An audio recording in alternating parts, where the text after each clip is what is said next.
Bonjour les amis, aujourd'hui on est ici à Paris pour le Paris ludique avec ma Catwoman qui va être avec moi toute la journée et même demain dimanche. Donc là on est sur la première journée, ça vient juste d'ouvrir pour les badges, etc., les exposants, la presse, etc. Il y a une grande file d'attente pour les joueurs, ça va débouler dans pas longtemps, ça va être le bazar. Et bien écoutez, on va tout de suite rencontrer des gens, je crois qu'on va commencer par Atalia. Ouais, et je crois que là tout le monde est au taquet, les bénévoles ils ont l'air au taquet, ça arrête pas de faire des holas depuis tout à l'heure, pareil le public qui attend. Donc ça va être un beau week-end et on est trop content de partager ça avec vous. Allez hop, on va chez Atalia, c'est parti les amis.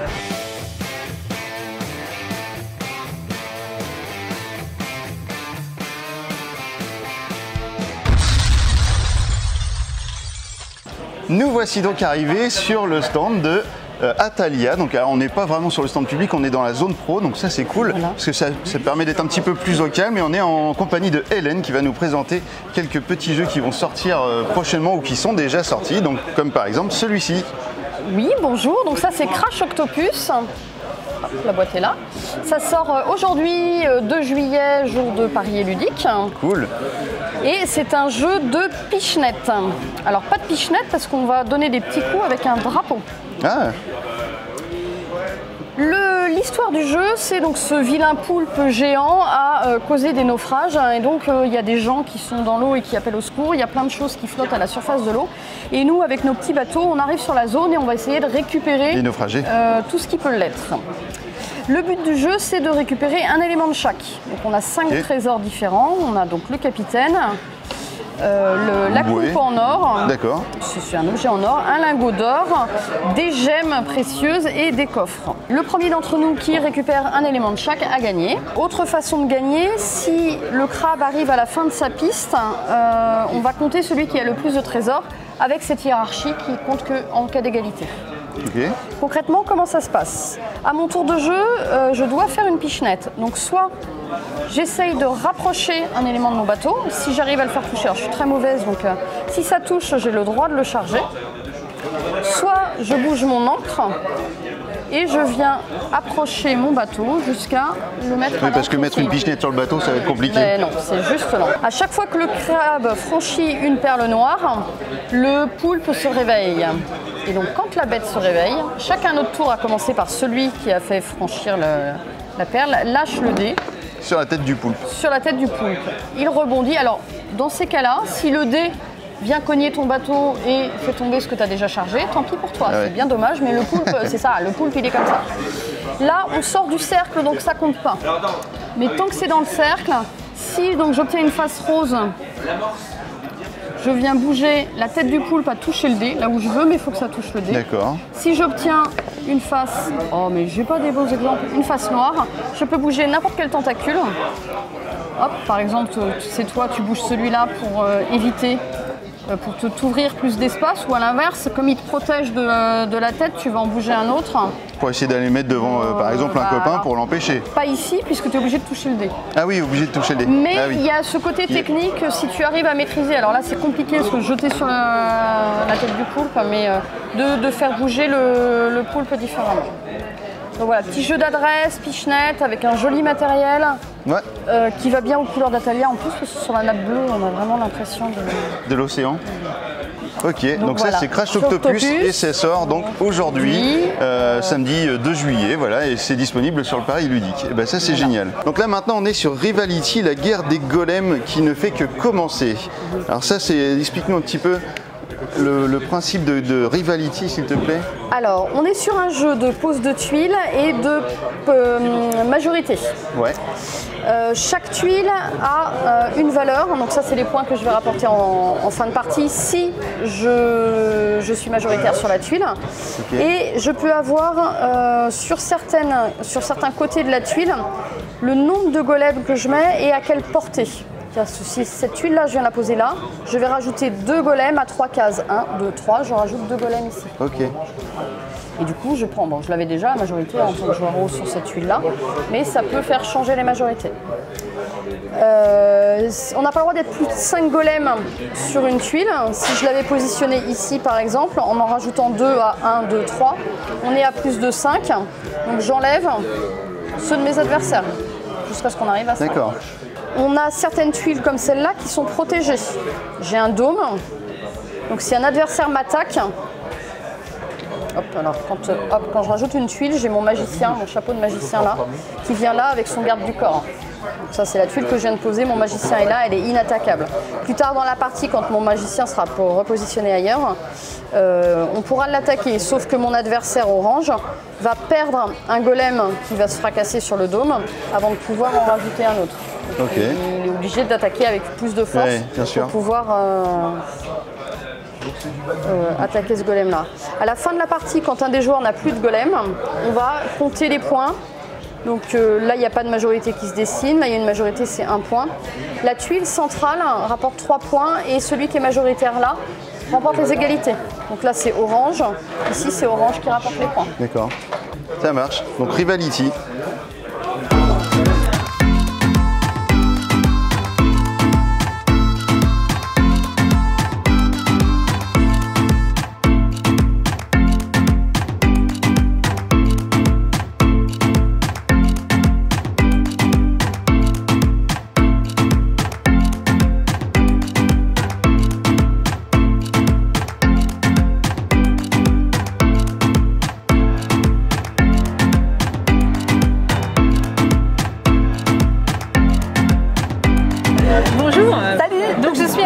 Fanelia et Tarn qui ont donc dessinatrice, illustratrice plutôt, et scénariste de La Clé. Voilà ce magnifique ouvrage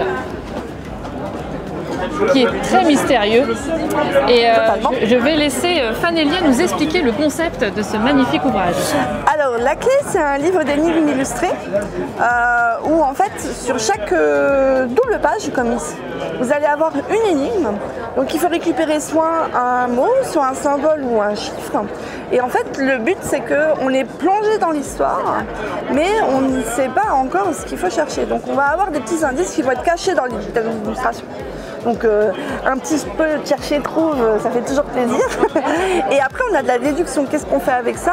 On a récupéré des indices, qu'est-ce qu'on en fait? Dans le texte il y a des choses cachées, il y a des doubles sens, on a plein de mécaniques d'énigmes différentes, soit sur la réflexion pure, soit vraiment sur du chercher trouve, des choses qu'on va assembler ensemble, des éléments qu'on va trouver, etc.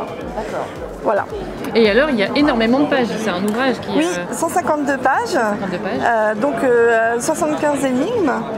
Okay. Donc c'est un bel ouvrage. On a 40 heures de jeu environ.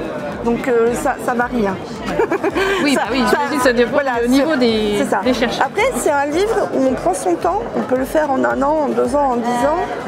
On ne veut pas mettre la pression aux gens. On est là sur du...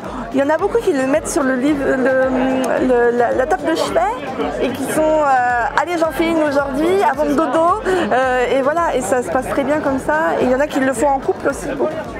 D'accord. Ouais. Et alors, vous me parliez d'une communauté qui s'est formée autour de ce livre, parce que donc il est sorti il y a 3 ans.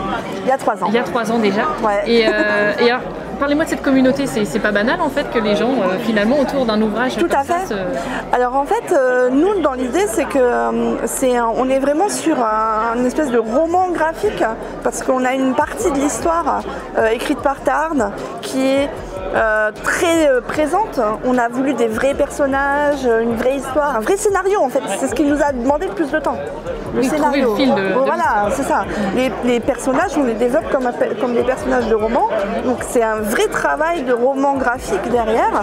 Et en fait, c'est ce qui plaît aux gens et ce qui peut les fédérer sur un... On a un Discord en fait. C'est un... je sais pas, vous connaissez Discord? Oui, voilà. C'est... en fait, les gens ils viennent, ils parlent de l'histoire, ils parlent des personnages, ils parlent des énigmes, ils s'entraident et ils parlent aussi de l'univers des énigmes qui est vaste. Il y en a qui se disent ah t'as vu ce jeu, voilà, ils vont parler en fait de ce qu'ils aiment et ça c'est super. Bah oui. Voilà. Et c'est une belle idée et c'est vrai que est-ce que du coup il y a déjà une suite en préparation avec cette même thématique, les mêmes personnages peut-être Ah bah oui carrément. Alors là-dessus justement avec Tarn, on prépare le tome 2. Et donc sur le tome 2, on va être vraiment sur... on va se concentrer sur quelques personnages et on va aller dans le gras de l'histoire, je dirais. Voilà, sur le tome 2, on va commencer à avoir vraiment vraiment des fils de scénario qui vont se développer, qui vont s'élargir. J'en dis pas plus parce que les gens après ils vont me dire « Oh, tu spoil !» Voilà. Tu spoil sur la chaîne. Voilà. Et est-ce qu'il y a des choses qui auraient pu être inspirées, par exemple, de la communauté il y a des gens qui ont des envies, des demandes, qui vous disent « Ouais, tel personnage pourrait évoluer ». Alors, il y en a beaucoup qui aiment. Enfin, on a fait des sondages, par exemple, quel est votre personnage préféré, etc. On a des résultats qui sont assez marrants de temps en temps. Et on essaie vraiment de... Nous, en fait, on part du principe qu'on fait quelque chose qui nous parle à nous en tant qu'auteur, parce qu'on a envie de raconter une histoire. Et quand on veut raconter cette histoire, on se dit que si on a besoin de raconter des choses dans notre vie, il faut qu'on le fasse. Voilà.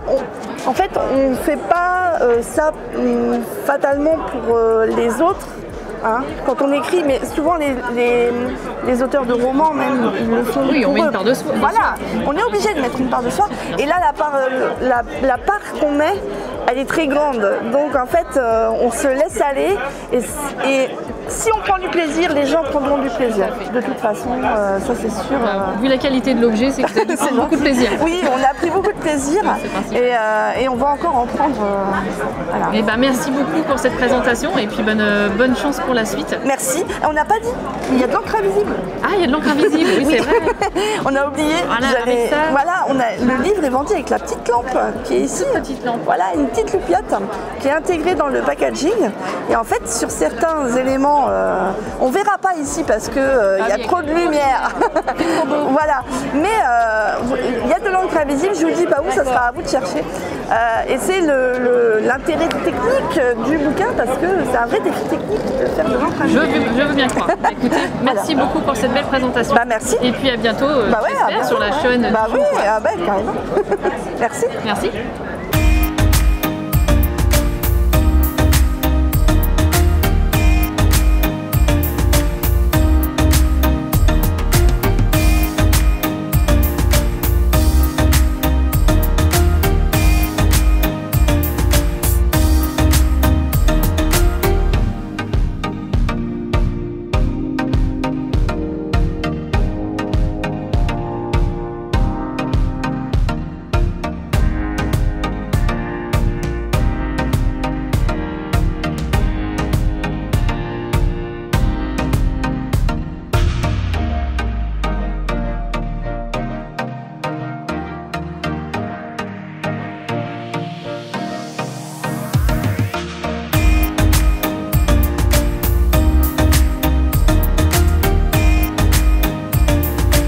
On avait déjà visité le stand de Greux Games à Cannes en février, on est à nouveau là au mois de juillet avec Florent, toujours. Florian, n'importe quoi, Florian.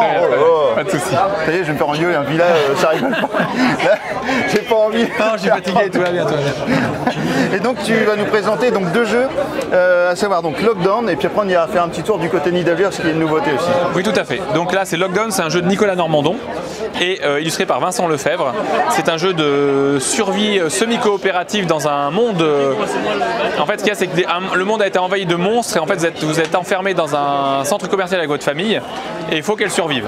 Donc donc tout est en proto, hein. Là c'est une boîte proto, c'est moi qui ai imprimé et collé dessus, etc. Et donc l'idée c'est d'arriver à... C'est du semi-coop dans le sens où des fois on doit s'allier, de semi-coop de circonstances, on doit s'allier à des gens pour survivre, mais dès qu'on va pouvoir les trahir, il faudra le faire parce que sinon, il faut avantager notre famille par rapport à l'heure. C'est normal, il faut toujours trahir dans les jeux de semi-coop, sinon c'est pas drôle. Donc c'est un 3 à 6 joueurs, 14 ans et plus. Ils applaudissent, ils aiment le jeu, L'ambiance est fabuleuse ici. Je crois qu'il y a un gagnant là. Ouais, c'est ça. Et donc c'est pour à peu près 1 heure de partie, 45 minutes, 1 heure de partie. Et voilà. Le truc un peu cool, c'est qu'on s'est un peu fait plaisir sur le matos et que les tuiles sont en bois imprimé, les jetons monstres sont en bois imprimé, tout est en bois imprimé, et c'est vraiment cool. C'est très cool à manipuler et voilà. Et c'est chouette. Ça c'est le genre de jeu qui me donne beaucoup envie. C'est un gros jeu d'enfoiré par contre, dans le sens où... c'est pour ça que j'aime bien. On l'a bien marqué sur la boîte, c'est possible qu'il y ait des engueulades autour de la table. Tu vois, c'est vraiment... tu fais ça, mais maintenant c'est quand même te faire mourir. Combien de joueurs? 3-6 joueurs. 3-6 joueurs, d'accord. Pour 14 ans et plus, ouais, parce que le thème est un peu violent. Ouais, c'est mature et puis il se passe des choses. En fait, c'est surtout au niveau des choses qui se passent, c'est-à-dire que c'est jamais plaisant d'aider quelqu'un et juste après il nous trahit, enfin, de se faire trahir. Donc il faut vraiment avoir une maturité pour se dire ok, c'est le jeu, tout va bien se passer, c'est pas grave, voilà. Bien sûr. Ça sort quand? Ça sort fin septembre, début octobre. C'est votre jeu d'Halloween. C'est votre jeu d'Halloween. Oui, forcément. Il sort pour la rentrée pour la plupart. Et donc Nidavellir, alors on a une nouvelle extension. Oui, c'est ça. Donc Idavol, c'est la prochaine extension de Nidavellir. Ça rajoute les créatures mythiques qui se joignent à la bataille, donc les dieux comme Odin, Thor, les Valkyries, les géants et les animaux mythiques, mythologiques qui sont, Garm, Rathatos, etc. Et chacun a une façon différente de jouer, de s'activer, de ramener des nouveaux pouvoirs. En fait, c'est au niveau de la taverne numéro 2, sur les 3 premiers tours de l'âge 1, on met ces cartes et ça remplace les nains qu'on récupère. Donc plutôt que deuxième taverne, récupérer des créatures mythiques plutôt que des nains. Et sauf que les nains que vous avez mis de côté, que vous n'avez pas récupéré à ce moment-là, vous les ferez pour un nouveau tour de plus. Donc ça fait que l'âge 1 fait un tour de plus par rapport à d'habitude.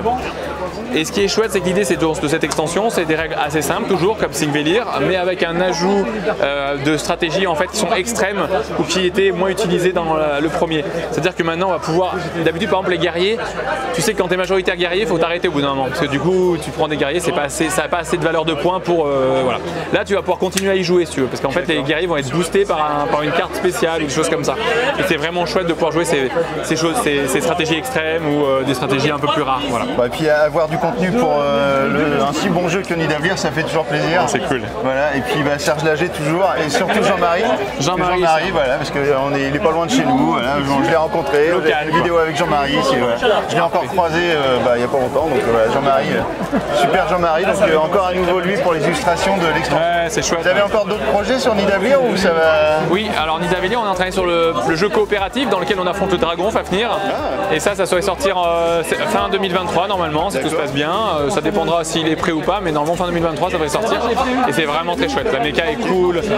C'est un ajout encore à ça? Ah non, ça joue. En fait, il y a un spin-off, ouais, c'est un complet. Tu joues pas, mais par contre, on essaiera de faire un lien. On essaye, et ça va fonctionner, de faire un lien entre une partie Nidavellir et le jeu Fafnir. C'est-à-dire que tu pourras jouer Nidavellir et enchaîner Fafnir avec un petit truc en plus qui fait que ça va être cool de faire ça, quoi. Mortel. Toujours Serge Lager? Oui. Toujours Serge Lager. Toujours Jean-Marie. Ouais, voilà. L'équipe qui gagne, voilà, c'est ça. Et toujours chez Gros Games, parce que ça c'est important aussi. Et toujours chez Gros Games, effectivement. Ouais. Voilà. Et écoute, merci beaucoup Florian. Merci à vous d'être venu, ça fait super. plaisir Ça fait plaisir. Puis là au moins on est sans les masques, on est avec la chaleur, il fait beau, donc c'est super. Merci. Et écoutez, au plaisir, à bientôt.